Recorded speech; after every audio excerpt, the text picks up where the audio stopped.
নমস্কার সুধী প্রিয় দর্শক, ভোরের আলোয় আপনাদের স্বাগত জানিয়ে শুরু করছি সন্ধ্যেকালীন আপডেট। ফের শুরু দহন জ্বালা। আজ বৃষ্টি শুধু দক্ষিণবঙ্গের 3 থেকে 4টি জেলাতে রয়েছে।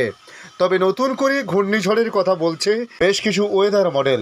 তাই আজ আপনাদের সামনে তুলে ধরব পশ্চিমবাংলায় আজ এবং আগামী দিনগুলি আবহাওয়া পরিস্থিতি কেমন থাকতে পারে, তার সঙ্গে ভারতবর্ষের অন্যান্য রাজ্যের আবহাওয়া নিয়ে কী জানানো হয়েছে এবং প্রতিবেশী রাষ্ট্র বাংলাদেশ তাদের আপডেটে কী কী পরিবর্তন এনেছে, তাই সমস্ত কিছু সংক্ষিপ্তভাবে আপনাদের সামনে তুলে ধরার চেষ্টা করব।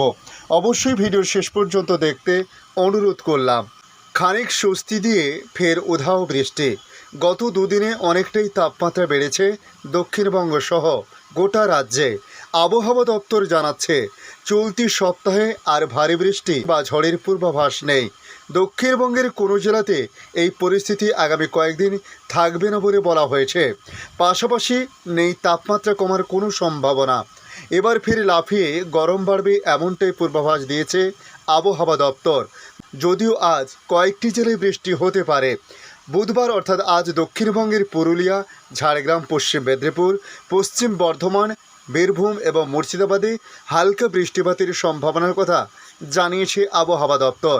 বাকি সমস্ত জেলাতে শুষ্ক আবহাওয়া থাকার সম্ভাবনা রয়েছে। এরপর আগামীকাল বৃহস্পতিবার থেকে সোমবার পর্যন্ত দক্ষিণবঙ্গের সবকটি জেলার আবহাওয়া শুকনো থাকতে চলেছে। যদিও উত্তরবঙ্গের জেলাগুলিতে বৃষ্টি চলবে বলে বলা হয়েছে আবহাওয়া দপ্তরের আপডেটে। তবে শুক্রবার থেকে গরম এবং আর্দ্রতাজনিত অস্বস্তি আরও বাড়বে দক্ষিণবঙ্গে, বিশেষত পশ্চিমের জেলাগুলিতে যেমন পুরুলিয়া, ঝাড়গ্রাম, পশ্চিম মেদিনীপুর, বাঁকুড়া, পশ্চিম বর্ধমান, পূর্ব বর্ধমান, বীরভূমে অস্বস্তিকর গরম থাকতে পারে সপ্তাহান্তে। 18 তারিখ পর্যন্ত দক্ষিণবঙ্গের সমস্ত জেলায় শুকনো আবহাওয়া থাকার সম্ভাবনা রয়েছে। আবহাওয়া দপ্তরের পূর্বাভাস অনুযায়ী চলতি সপ্তাহে গোটা রাজ্যেই বাড়বে তাপমাত্রা। 3 থেকে 5 ডিগ্রি সেলসিয়াস তাপমাত্রা বাড়তে পারে। কলকাতার সর্বোচ্চ তাপমাত্রা হতে পারে 38 ডিগ্রি সেলসিয়াস। পশ্চিমের বাঁকুড়া, পুরুলিয়া সহ অন্যান্য জেলাগুলির তাপমাত্রা 42 ডিগ্রি পর্যন্ত চড়তে পারে বলে জানানো হয়েছে। আবহাওয়া দপ্তর জানিয়েছে আজ কলকাতা ও তার আশেপাশের এলাকায় আকাশ আংশিক মেঘলা থাকতে পারে। আজ মহানগরীর সর্বোচ্চ ও সর্বনিম্ন তাপমাত্রা ঘোরাফেরা করবে 36 থেকে 27 ডিগ্রি সেলসিয়াসের মধ্যে। তবে দক্ষিণবঙ্গে বৃষ্টির সম্ভাবনা না থাকলেও আগামী কিছুদিন উত্তরবঙ্গে বৃষ্টিপাত চলতে পারে।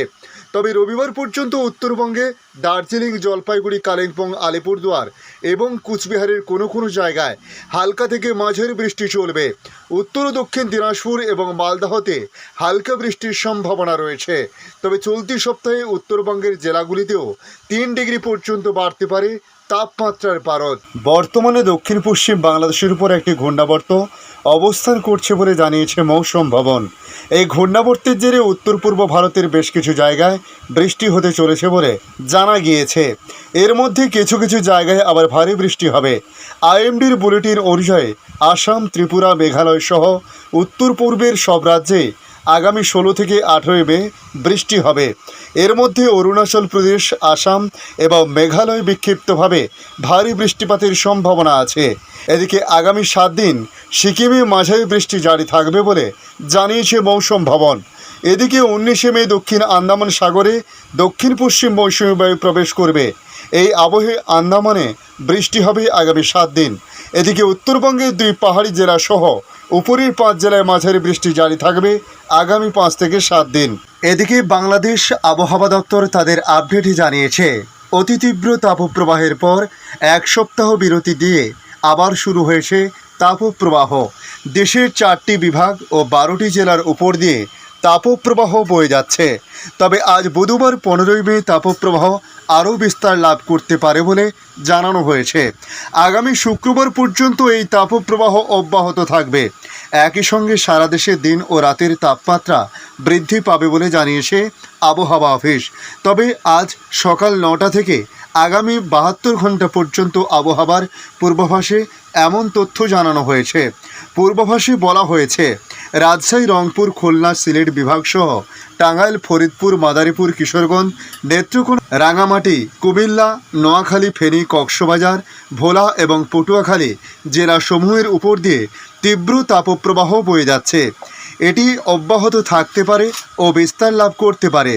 আবহাওয়াবিদ মনোয়ার হোসেন জানান, এই তাপপ্রবাহ এপ্রিলের মতো তীব্র হবে না। আগামী 19 তারিখ পর্যন্ত অব্যাহত থাকবে।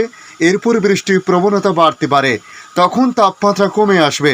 তিনি আরও জানান, তাপপ্রবাহের পাশাপাশি সিলেট বিভাগে অস্থায়ীভাবে দমকা হাওয়া সহ বৃষ্টি হতে পারে এবং দেশের বিভিন্ন স্থানে আংশিক মেঘলা আকাশ সহ আবহাওয়া শুষ্ক থাকতে পারে। আবহাওয়া অধিদপ্তরের পর্যবেক্ষণ অনুযায়ী গতকাল মঙ্গলবার 14 মে দেশের সর্বোচ্চ বেশি তাপমাত্রা ছিল নীলফামারীর শরীয়তপুরে 38.4 ডিগ্রি সেলসিয়াস। সর্বনিম্ন তাপমাত্রা ছিল পঞ্চগড়ের তেঁতুলিয়ায় 24.4 ডিগ্রি সেলসিয়াস। রাজধানীর সর্বোচ্চ তাপমাত্রা ছিল 35.3 ডিগ্রি সেলসিয়াস। ধন্যবাদ সম্পূর্ণ ভিডিওটি দেখার জন্য। ভালো লাগলে লাইক, শেয়ার, কমেন্ট করবেন।